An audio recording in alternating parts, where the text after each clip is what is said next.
Hey, what's the crack? So today I wanted to do a little response video, and it's responding to this guy, Ben Shapiro, who is a conservative right-wing political commentator and editor-in-chief of the right-leaning news site The Daily Wire. The New York Times has called him the cool kids philosopher. The cool kids philosopher. Okay. Hold up. I said certified freak 7 days a week. Wet ass P-word. Make that pull-out game weak. P-word. P-word is female genitalia. A few months ago, Ben posted this video to his YouTube channel where he claims that Hollywood narratives are inherently conservative, and that the reason that audiences like these films in the first place is because they themselves are secretly conservative, or at least audiences secretly enjoy conservative messaging in film. So unintentionally, the movie's incredibly pro-life. Okay, but that is not the only mainstream Hollywood film that has received all sorts of critical plaudits and is actually pretty conservative. Hey, how about Soul? So Soul just came out. This is the new Jamie Foxx Pixar movie. The film is about a New York jazz pianist named Joe. There is a system where unborn souls exist. These unborn souls have value. They've existed well before childbirth. They're given a spark, which is a passion, as the final touch. And then they are placed into human bodies. Life exists both before and after life. And before a child is born, there is life. And before and after people die, there is life. These are extremely religious and conservative concepts. Okay, so as you can imagine, this is quite the claim, which takes, all of 3 seconds to state, but a lot of effort to refute. And also pretty funny coming from the guy who states that there's a liberal left-wing bias in the media. So I can't help but wonder, which is it, Ben? You can't have both. Is there a liberal left-wing bias in the media? Or are the films we like conservative, actually? So I thought about, how one could refute these claims, logically. And potentially you could go through all the Hollywood films that came out in the last 5 years, say, isolate the ones that have reached the top of the box office and examine them and try to figure out how, conservative their narratives are, which in itself is a flawed experiment because, that's a pretty subjective claim, as we all have a certain degree of personal reading into the art. So how useful, if at all, would this test be? So instead of doing all that, which is a lot of work, let's just take one film that Ben mentions and try to debunk that. My first and only YouTube video to this channel was a video essay analysing Pixar's feature film Soul, which I estimated held some pretty left-wing messaging and themes. And what do you know? Ben has also got his own reading of Soul, which, surprise, surprise, he claims is a conservative narrative. Now, in preparation for my Soul video, I had to do the most basic thing and actually watch the film, obviously, but also read around the subject a little, to get a broader sense of the thing. Yeah, that's right, I can read.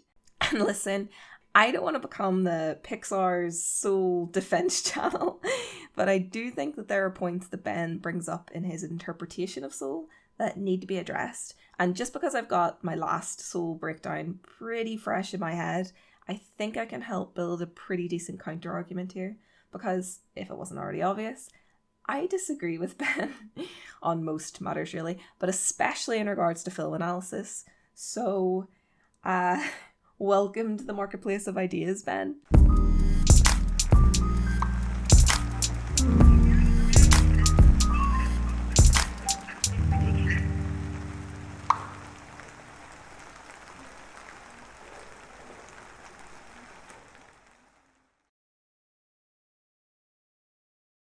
Alright, so what's Ben's claim here? Life exists before and after life, and before a child is born, there is life. Alright, I'm gonna just race through this without much prep and get my thoughts out as they come to me, and in no particular order. Alright, so this is clearly a very pro-life argument. Before we take a look at Soul and why this isn't important, or more argue that this isn't the theme or message of the film whatsoever, I just want to point out here the strange logic in this kind of alive, not alive structure. Because, okay, so if a person is alive before they're alive when they're alive, and alive when they are dead, then what is the point of placing any value on our life right now? So if we die, we go on to live anyway in the afterlife. And if a soul isn't born, then that's fine too, surely, by this logic. They'll go on to keep living in the afterlife. If one's consciousness exists before, during, and after their life, then it's all meaningless and valueless. From Ben's perspective, it's all life. So I don't get what your issue is with abortion, Ben, if it's all life. You know, if everything is life, then there is simply no non-life. Like, what is the distinction to be made between your life, your before life, and your afterlife? You know what I mean? So Ben is obviously very religious, and I think what he's done here, whether intentionally or by accident or whatever, is highlight one of the main reasons why religious ideas are so popular in the first place. And it's because of death anxiety. We are conscious creatures, and we are probably, as far as we know, perhaps the only creatures that are well aware of our own inevitable annihilation. And that's a big ask for a conscious creature, right? To get through life knowing that it's ultimately going to be over and we're going to cease to exist. So rather accept that the party's going to end, or as Christopher Hitchens put it, it's not so much that the party ends, rather you have to leave the party and everybody else gets to stay. Which is kind of what death is. Like there's an intuitive understanding in everyone that you filter all of human experience through you as yourself, you know, as an individual. And the idea that you will no longer exist, there will be no you, it's just too much. Or, you know, it's impossible for us to imagine. And even some of us that do accept it don't actually think about it that much. Avoiding it is one way to escape, or denying it, which I think is what Ben has decided to do, or the third way, which is to accept it and be mindful of it. Because at the end of the day, there is an end. And that's what makes the journey have any meaning at all. Think about what that would be. Think about what torture it would be for a human with human cognition and our brains, our perception to live forever. It would be a torture we can't even imagine. You'd have fun maybe for the first, 200 years, and then you've got another 200 years, another 10,000 years, no escape, forever. And I'm sorry to say, those are our options. It's either die one day or live forever. And when it's put in front of you like that, you're then like, all right, yeah, well, I'll take die one day, definitely. Because death, like pain and sadness and all negative emotion, is about texture. It's about contrast. If everything is always one way, then it's nothing. It's bland. It's just completely and utterly samey, right? We need opposites. We need up and down. We need contrast, light and dark, sadness and happiness, life and death. No thanks. I love life. Huh? But you just got dumped. Well, yeah, and I'm sad. But at the same time, I'm really happy that something can make me feel that sad. It's like, it makes me feel alive, you know? It makes me feel human. The only way I can feel this sad now is if I felt something really good before. So I have to take the bad with the good. So I guess what I'm feeling is like a beautiful sadness. I guess that sounds stupid. The good times don't mean anything if you don't have the bad times.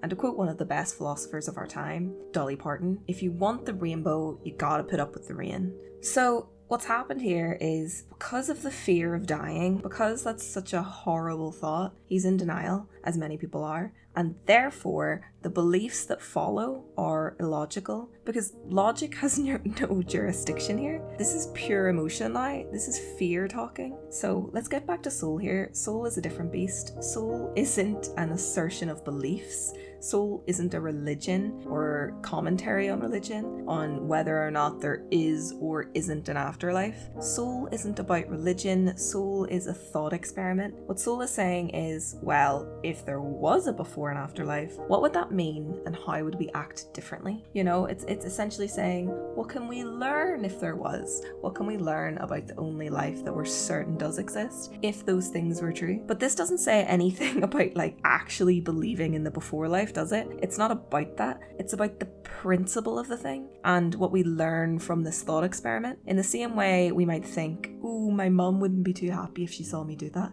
Or, my sister wouldn't be very proud of me if I did that now. This isn't saying that my family are now somehow telepathic. It's not saying that they will one day find out. They could probably never find out if I do something bad or litter or swear or get drunk on a late Wednesday afternoon on tiny wines. And you feel like you've wasted your day. And maybe even your whole life. Anyway, that is to say, it's a moral guideline, alright? It's a thought experiment to help us be better, or an algorithm to help better ourselves and guide your choices. All Soul is just a beautifully told thought experiment of just, if this did happen, if this was true, if you could get on board with this, what can we learn about our lives, about how we want to live our lives and what's important in life? That's all it is. How a life should be lived, or how to appreciate our lives more. And like, I'm not trying to be funny. Pixar knows this is just a story, because that's all it is. A really well told story. A story about how we shouldn't let the chase of a dream blind us from what's right in front of us right now. It's not about abortion. It's an allegory, Ben. It's a fable. Soul is a fable. The fact that he's watched it and has decided that this is literal and he needs to comment on whether or not there is an afterlife is it's just extraordinary to me. It's like listening to the story of the rabbit and the turtle, or the turquoise or whatever, and saying, oh, well, this is bollocks because rabbits don't even talk. So I think like you're missing the point, Ben. And it's just fascinating to me that Ben will blindly and aggressively ignore major themes and messages in order to hyper-focus on this one story element, one story element that might maybe loosely support a political agenda he has, maybe, but without even considering if it was significant to the overall theme or even what the message of the film was. Before Life is just serving as a narrative device. It's not the core theme of the film whatsoever. They're not sitting around tables going, I wonder if there is a before life. What does that mean to have a before life? No, it's a prop. It's a location. The way a coffee shop serves in a sitcom. Soul isn't about pro-life the same way Friends isn't about coffee shops. I can't help but feel that for Soul to claim that life is precious before birth, therefore we should legalize or illegalize abortions, it's just far too strange and tangential to the actual narrative and the core messaging of Soul. Like, did you watch the film, Ben? Did you just see the trailer? Are you guessing?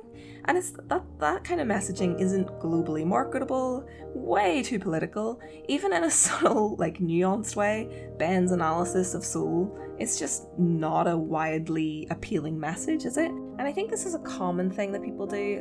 People like Ben often make this mistake when speaking about Pixar films or animated films primarily, in that they see the elements in the story and read them as literal. Like, they see an animated film and see it as somehow lesser of an art form or a simplistic one because they're primarily made for a family audience. They think, it's an animated film and it's primarily for kids, therefore the narrative mustn't be deep or layered or complex or worthy or intellectually thought-provoking or whatever. And I think they've made two mistakes there. One, don't patronize filmmakers, and two, are animated films for kids? I don't know. I think that's up for debate, so don't patronize the filmmakers and in turn make yourself look ignorant because you didn't understand the text. Good Pixar films are like healthy dinners, really tasty, and you didn't even realize that all the good for you vegetables are sneakily baked inside. Stories may be wrapped in bright, colorful, kiddie packaging, but they can pack a serious emotional punch. Their objective is to explore what it means to be human. They often pull at our heartstrings and leave us not only feeling, but thinking about the world and our place within it. And the fact that Ben isn't even processing past, well, it's got a heaven, therefore it's pro-life, it's It's just like a microcosm of how he thinks and deducts all arguments generally, you know, just looking at the surface level of the thing and not, you know, let's not dive any deeper or search for anything more substantial than the literal, rudimentary, superficial reading of the thing. Anyway, I'll leave that there. That is my rant over. I will say this though, if you want to hear a little bit more about the themes and messages of Soul, plus a little bit of a design breakdown from yours truly, then you should check out my video on Soul, which I will link in the description. I'm actually in the process of writing 2 other scripts at the moment, 2 other video essays, which will, fingers crossed, be up really soon. So one is about Disney's new film Cruella, and a video about the making of Sonic the Hedgehog from the perspective of the CGI artists. So look forward to that. Alright, I said that was the end, and that is going to be the end. I'm going to get up and get away from my computer now. I just thought it was important to get this out of my system, so, you know, I can stop whining to my friends about it. So, thanks so much for watching, and stay safe.